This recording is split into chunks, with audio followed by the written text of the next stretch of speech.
Vinde a mim, todos vós que estáis cansados e oprimidos. Oremos. Bendito Deus, nós te agradecemos por este culto, por este momento.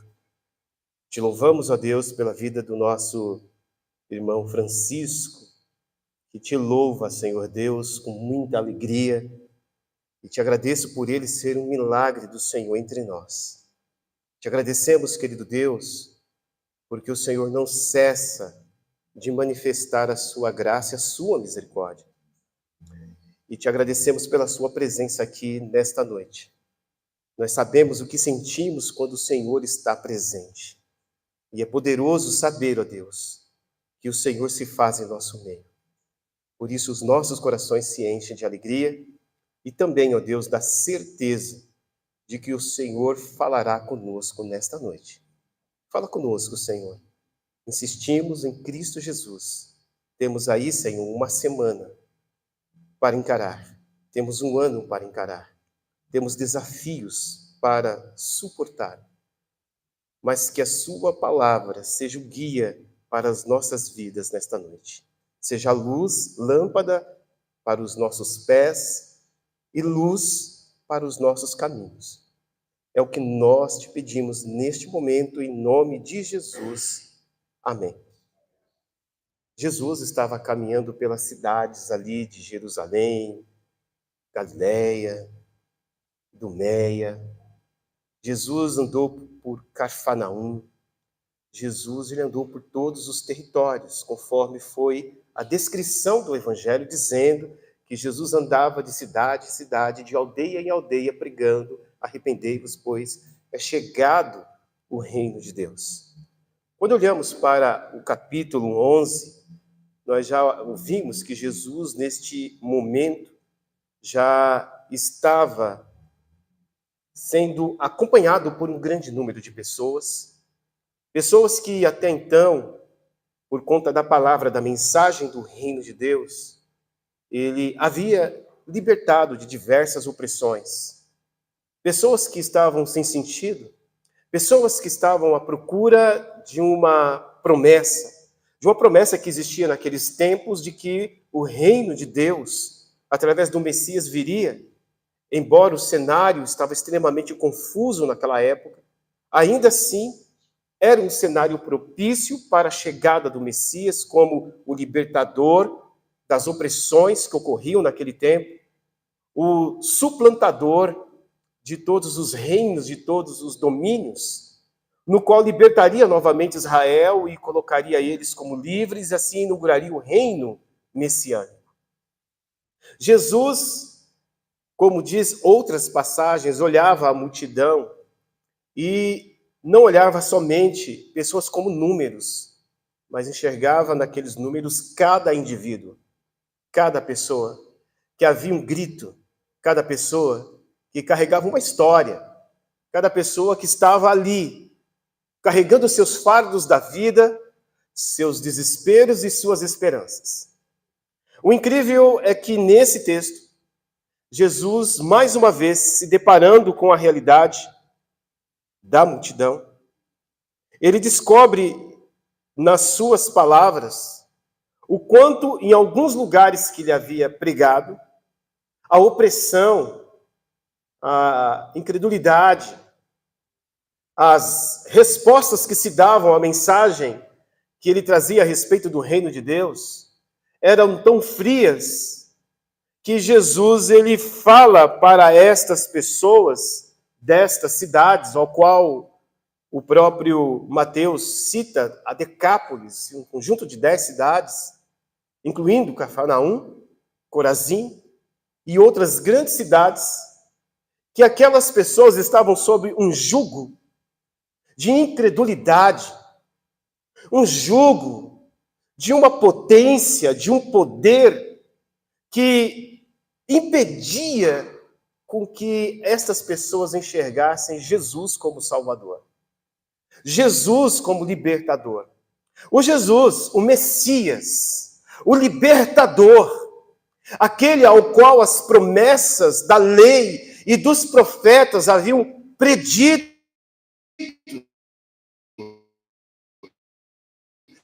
que ele voltaria, que ele viria, e que as palavras de Jesus haviam entrado no ouvido daquelas pessoas e saído pelo outro. Isso se dá o nome de jugo.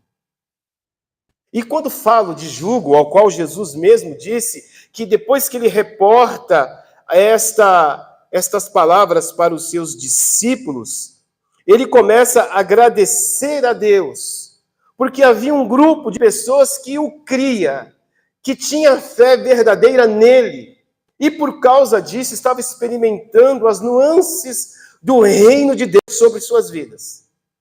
E aí ele começa a agradecer a Deus, porque ele começa dizendo que na sua oração, Deus havia escondido os grandes segredos, os mistérios das pessoas mais sábias e revelado aos pequeninos. Os pequeninos eram aquelas pessoas que estavam vivendo na zona periférica, daquelas pessoas que estavam oprimidas, pessoas sobrecarregadas, e Jesus termina esta oração e ele começa na sua retomada da sua proclamação no reino de Deus, mais uma vez clamando a plenos pulmões, a todos os ouvidos que poderiam ouvir, dizendo: vinde a mim, todos vós que estáis cansados, oprimidos, que eu vos aliviarei. Essa é a mensagem central do reino de Deus. Por um lado havia uma opressão, por um lado havia um peso, uma dominação, um jugo, havia uma submissão a não poder ouvir a voz de Jesus. Eu quero dizer para você, meu amado, que, abrindo parênteses, não há quem nesta vida não esteja vivendo debaixo de um jugo. Talvez seria uma das notícias mais infelizes para você. Você está debaixo de um jugo. Se você é casado, você está debaixo do jugo chamado casamento, que tem suas relações igualitárias. Se você está debaixo de uma vida com Deus, você está debaixo do jugo da vontade divina. Ou você está debaixo do jugo, ou você está debaixo do seu próprio jugo. Na verdade, você está sempre debaixo de um jugo. Ou seja, das potências do seu ego, seja da maneira como você encara a vida, das interpretações que você tem sobre você mesmo, dos seus próprios aprendizados ou dos aprendizados de alguém que está te fazendo uma pessoa melhor ou uma pessoa pior. Mas você está debaixo de um jugo. Ou um jugo da graça, ou um jugo da desgraça, da bênção ou da maldição. Mas você não tem como, não há esse parêntese no qual eu possa dizer: eu não estou debaixo de um jugo. E existem alguns jugos que eu quero descrever para você. Primeiramente, qual é a definição de jugo? Quando nós falamos em jugo, nós estamos falando disso aqui, ó, que os meninos vão colocar aqui agora. Estamos falando de uma carga que é sobreposta sobre os ombros dos animais. Isto é um jugo. Aquela peça que vai sobre os animais. Esse jugo serve para que os animais presos possam fazer mais forças para carregar as cargas. É interessante que quando se fala em jugo, eu estava falando com o irmão hoje aqui, o jugo geralmente ele passa a ser também um instrumento regulador de comportamento. Jugo também é um modelo ético, comportamental, mas especificamente desse que você está vendo, nunca os bois que são colocados são da mesma idade, sempre é um mais novo e um mais velho. O mais novo acompanha debaixo do jugo o ritmo dos mais velhos, para que depois, quando o velho não tiver mais como ser usado, esse que é o mais novo já consegue ter o mesmo comportamento sobre o que é estar debaixo de um jugo. Mas não há somente o jugo animal. Há também um jugo que vai sobre os homens. É desse jugo que Jesus Cristo está dizendo. Esse jugo. Por incrível que pareça, estamos carregando, de alguma forma, simbolicamente, emocionalmente, Existem alguns pesos que nós podemos até chamar hoje de jugo com outro sinônimo. Por exemplo, podemos chamar o jugo como responsabilidade. Uma responsabilidade que nós temos que carregar pela vida. Aliás, tudo que Deus coloca em suas mãos, você deve transmitir isso, administrar isso, através do princípio da responsabilidade. A responsabilidade é um peso, é um jugo. Nesse caso, jugo era esta peça que se colocava nos escravos. Uma forma de mostrar poderio e, ao mesmo tempo, uma forma de serviço. Mas, além desse jugo, a Bíblia também descreve, de uma maneira muito específica, que existia outros tipos de jugo. Você sabia que existe um tipo de jugo chamado dominação? Domínio, governo? É este jugo que você vai ver aqui agora. Israel não tinha somente a situação da escravidão, mas como o próprio povo de Israel estava debaixo de um jugo. Este jugo era chamado Império Romano, que determinava novas leis, regras, costumes. Este jugo, ele determinava se um judeu poderia estar realizando cultos públicos ou não. Determinavam horários, determinava muitas coisas, além também das regras relacionadas a finanças. Só para você ter uma ideia. Eles cobravam imposto de 12,5% de toda a conquista que Israel possuía. De toda a lavoura, de toda a colheita, se você tem animal, se você tem uma plantação, tudo aquilo que você produzia, se você tinha que tramitar de uma cidade para outra, eles cobravam os impostos. Para isso tinha os cobradores de impostos. Um desses, o mais famoso, era Zaqueu, o cobrador de impostos, mais odiado que todo mundo. Jugo. Jugo porque o Império Romano chegou um tempo que impediu com que o próprio povo de Israel falasse a sua própria língua e desenvolvesse e manifestasse suas próprias culturas na sua própria terra. Quando o reino romano domina Israel, a toda aquela Palestina, uns dos historiadores chegam a afirmar, Flávio e Josefo, que eles mataram os sacerdotes e espargiram o sangue dos sacerdotes sobre o altar. Sobre o altar do Senhor, eles colocaram sangue de porco, sacrificavam o animal. Quando nós entramos nas histórias de Macabeus, nós começamos a ver como era aquele cenário, como era a situação. Vinha qualquer romano, qualquer soldado, qualquer pessoa da aristocracia, da elite, entrava no templo, independente do que estivesse fazendo ali, ele trazia suas oferendas, seus sacrifícios, utilizava todos os utensílios da casa do Senhor, profanava o templo e ia embora. Era um tempo em que as falanges corriam sobre todas as ruas da cidade. Falanges eram grupos de exércitos romanos, e eles aterrorizavam todos os moradores, espoliavam seus direitos, seus bens. Na verdade, no cenário de Jesus, era um tempo de medo, era um tempo de angústia, era um tempo em que havia uma forte opressão romana, porque jugo é opressão. Então, quando nós estamos falando de jugo, estamos também falando de opressão. O que está expoliando o seu direito de ser feliz? Quem é que está determinando sobre a sua vida um jugo que impede de você ser feliz e que muitas vezes atropela a sua felicidade? Jesus, ele disse que o meu fardo é leve, o meu jugo é suave. Há um outro jugo. Além desse jugo romano, no momento em que Jesus Cristo declara dizendo, o meu jugo é suave e o meu fardo é leve, havia os jugos dos saduceus. Saduceus, um grupo da elite que servia ao templo, eles eram os religiosos do templo. Aqueles tipo de saduceu que passou a largo quando, na parábola de Jesus, quando fala do bom samaritano que encontra o homem caído, ele passa ao largo e vai embora, porque ele era a hora do sacrifício. Se preocupava somente com o sacrifício. É interessante que quando Jesus diz essa expressão, o meu fardo é leve, o meu jugo é suave, Jesus, ele não está falando da lei de Moisés.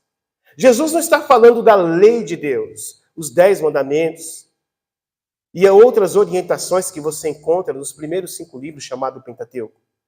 Há muitas interpretações em que, quando Jesus estava falando sobre isso, Jesus estava aplicando aquilo, não, Jesus estava aplicando essa realidade.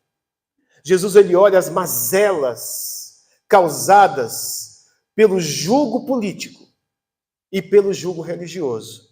E nós entramos agora nas sendas do jugo religioso, compreendendo como uma religião que deveria ser feita para libertar, oprime mais do que liberta. Saduceus, um grupo que era especializados às ofertas.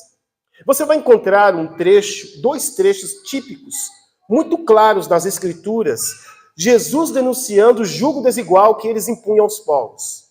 Primeiro, quando Jesus Cristo entra no templo e sai quebrando as barracas, destruindo, jogando as barraquinhas dos cambistas, tudo no chão, soltando os pombos, usando chicote.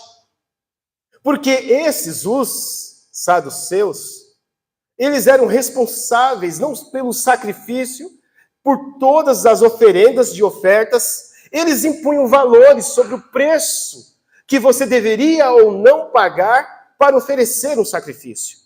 Aumentava e diminuía o valor das ofertas, dos bichinhos, dos animais, conforme as demandas.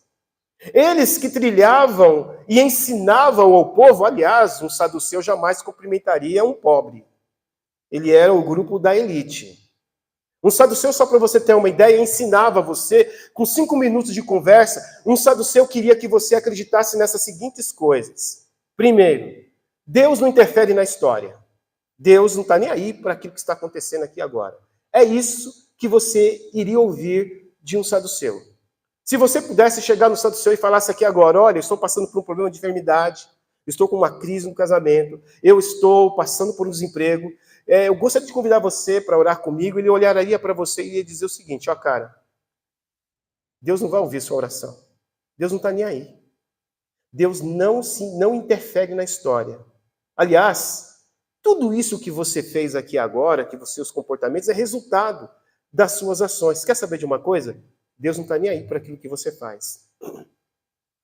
Mas e as promessas do Senhor e as providências de Deus? Ah, sobre promessa do Senhor, providência de Deus? Não. Nada de providência de Deus. Ele iria dizer para você que Deus não é o Jeová Jireh, não iria providenciar nada para você. Mas se você chegasse e falasse, tá, mas aqui existe um profeta, o profeta Jeremias. Ah, profeta Jeremias? Quem é profeta Jeremias? Nosso negócio é o Pentateuco. É o Pentateuco. Se não está no Pentateuco, não está em lugar nenhum. Mas e o profeta Daniel, que nos ensinou através das suas atitudes, que se nós orássemos de 3 em 3 horas, se nós mantivéssemos fiéis, olha, ali é uma vida particular dele com Deus, isso não tem nada a ver com você. Daniel não serve como exemplo para a sua vida. Você só precisa ler o Pentateuco. Ah, mas tá bom, tudo bem. Tá bom, eu entendi, eu acredito. Talvez você nesse diálogo chegue a dizer isso. Tudo bem, ok, não tem desculpa. Lá na eternidade, então nós vamos ver a verdade. Ele tem eternidade? Que isso, cara? Não existe isso. Não há eternidade. Primeiramente, mas a alma, ela é imortal. Não. Morreu aqui, acabou. Tudo acaba aqui. O mundo acaba para quem morre. Essa é a filosofia dele. Tá, mas e a ressurreição? Não há ressurreição. Mas os profetas disseram sobre ressurreição. Não. Os profetas, é ilegal o que eles disseram. Mas houve casos na Bíblia. Não. Isso são tradições orais. Não me venha com tradições orais. A Bíblia é cheia de tradições orais. É isso que o saduceu iria dizer para você. Mas e os pobres, os necessitados? Cada um com a sua sorte. Se nós olharmos para os dias de hoje, é semelhante a uma filosofia teológica chamada deísmo. O deísmo, que é chamado deísmo aberto, é uma crença racional a respeito de Deus. Só que o centro da filosofia, dessa crença, diz o seguinte, é bem parecido com o saduceu. Diz o seguinte, que Deus é um grande relojoeiro, e ele fez um mundo como ele fez esse mundo, todas as galáxias, tudo que você compreende como criação. e ele fez como um grande relojoeiro, e ele deu corda nesse relógio e foi embora. E está deixando o relógio bater a sua própria sorte até o seu último tic-tac. E quando der o último tic-tac, quem sabe ele volte para dar corda de novo. Essa é a visão. Imagine uma época em que as pessoas precisavam de umas boas novas, uma época em que eles precisavam de um socorro. Aquelas pessoas simplesmente, chamadas fariseus, aliavam-se politicamente com o governo e não se importava com os pobres. Não se importava com a salvação de ninguém. Esse é o jugo dos saduceus. O jugo elitista. Somente alguns são salvos, outros não. Somente alguns são mais importantes, outros não. Uns nasceram para vencer, outros nasceram para perder. Uns são e outros não são. Talvez uma salvação limitada. O terceiro jugo é o jugo do fariseu. O jugo do fariseu é um outro jugo. Pode tocar. É um outro jugo. Um jugo mais popular. Um jugo muito mais do chega junto. O fariseu era um tipo de político religioso naquela época que estava mais voltado para a população. Só para você ter uma ideia, a contribuição dos fariseus para a teologia da libertação, a teologia do neoliberalismo nos dias de hoje, ainda ela é muito grande. Os saduceus diziam o seguinte: você não precisa de templo para adorar a Deus.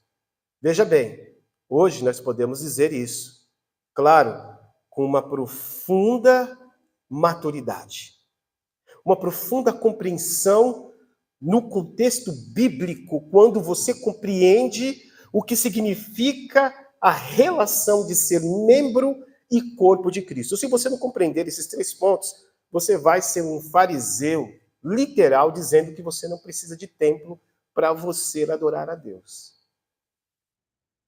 Incrível, porque naquela época era necessário fazer sacrifícios. Então eu fico imaginando o que seria na cabeça de um fariseu procurar uma esquina e deixar um despacho ali? Procurar uma praça, criar um altar e fazer um sacrifício ali?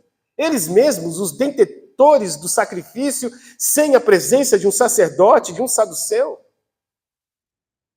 Dentre todos esses pensamentos, eles tinham alguns jugos, e foi esses dos quais Jesus confrontou. Primeiro, lembrando que Jesus havia confrontado os saduceus, quebrando todas as suas lojinhas de presente que se vendiam ali no templo, os animais para o sacrifício. Mas teve um outro momento que, quando Jesus olha para Jerusalém, principalmente na sua paixão, nos últimos dias, quando ele está para entregar a sua vida, Jesus ele olha para Jerusalém e diz: Jerusalém, Jerusalém, tu que matas os profetas. Jesus dizendo justamente aqueles que coordenavam os cultos, os fariseus, os saduceus, os assassinos de profetas. Olhando para o costume e os ensinos dos próprios fariseus, nós vamos ver algumas coisas que chamam muita atenção, que eram um jugo sobre a vida dessas pessoas.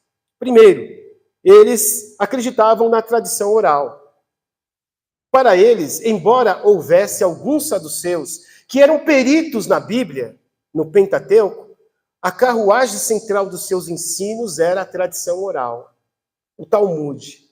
A ideia de você ensinar falando, sem ler, sem consultar, simplesmente acreditando na autoridade daquilo que falava, daquele a quem dizia.